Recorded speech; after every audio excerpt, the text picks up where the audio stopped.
Só que existem outros métodos da qual a África talvez não seja tão fácil. Que é, por exemplo, você influenciar dentro do ambiente político ou dentro do ambiente econômico, onde você ganhar influência através desses métodos, do que efetivamente você derrubar um governo pela força, parte militar. Então, quando você vê o povo ali, de fato, apoiando esses golpes, é porque esse jogo de poder está mudando de direção, né?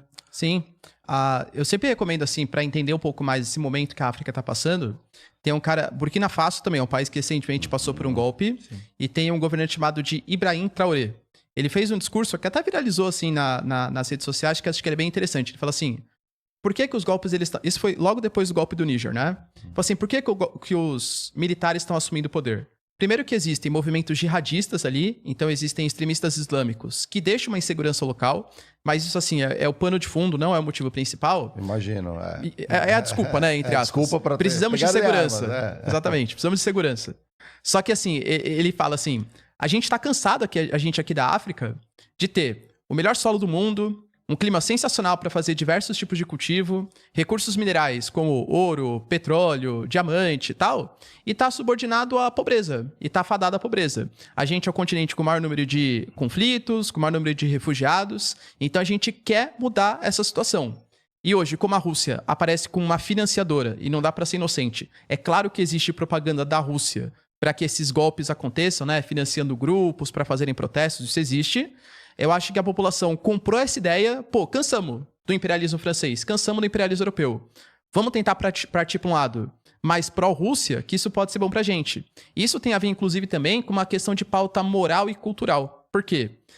O Ocidente, hoje, ele tá com pautas muito mais ligadas. Não tô falando mal, não, isso. Sim. Mas o movimento LGBTQIA+, né? Enfim, pautas da cultura woke que fala, Perfeito. Que não combina com os países africanos. Os caras estão falando ali de inclusão, de banheiro trans. Vai pro Oriente Médio, né? Com essa ideia. Exatamente, entendeu? Pra África, assim, que é extremamente conservadora a maior parte dos países. Então, até culturalmente, a Rússia, ela é muito mais parecida hoje com os países africanos do que o jeito francês, entendeu? Do que a cultura francesa. O que eu acho que talvez esteja acontecendo é que o Ocidente não se deu conta de que a gente está falando muito mais de um jogo de poder entre duas potências que têm bomba nuclear do que, de fato, um jogo de moralidade onde o bem é contra o mal. Exato. Entendeu? Eu não sei se teve essa ciência ainda do Ocidente de que, cara, o jogo são de zonas de influência ali, que, na verdade, qualquer avanço da OTAN com relação... E a gente tem algumas provas, historicamente, no recente, que foi a deposição de um presidente pró-Rússia na Ucrânia, onde teve o Biden e a família dele como diretamente influenciando. Aí depois teve o avanço da OTAN com relação à Ucrânia. E tem uma Rússia que quer manter a zona de influência, né? É sobre poder, sempre foi. É que poder é uma palavra assim, né? Poder, onde tá, né? Tem a questão financeira também. Quando as pessoas sentem medo, elas querem se proteger, o que elas compram? Quem causa esse medo ali? Será realmente, você comentou, uma questão de grupos religiosos que está presente ou é o pano de fundo para... Isso vai ser a justificativa, né, deles, com certeza. Na década de 90, você estava comentando, a OTAN, quando tem a queda da União Soviética, o governo que fez essa transição, né, do Gorbachev para o governo Boris Yeltsin, que é a Rússia mais fim da União Soviética, houve um acordo entre Estados Unidos e Rússia.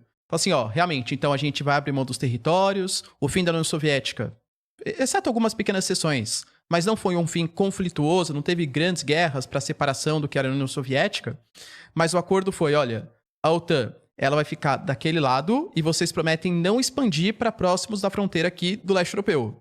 Então a Rússia, ela teve o fim da União Soviética, mas ela tentou criar uma certa organização econômica, que é a Comunidade dos Estados Independentes, e teve a promessa pro lado do Ocidente que não haveria expansão da OTAN pro leste, que foi justamente ao contrário do que eles fizeram. Lógico. A União Europeia teve a entrada da Letônia, Lituânia, Estônia, Romênia, Bulgária, Croácia, a OTAN a mesma coisa, né, fazendo parceria com vários países.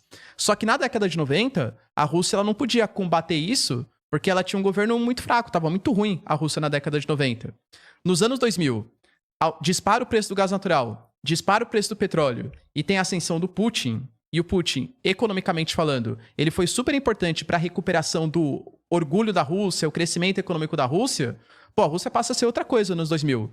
Então, por exemplo, se esse convite para a Ucrânia entrar para a OTAN, para a União Europeia, fosse feito na década de 90, a Ucrânia já estava lá. Agora, esse convite feito pós-anos 2010, com uma Rússia já agindo mais externamente, crescendo geopoliticamente, aí não dá, né?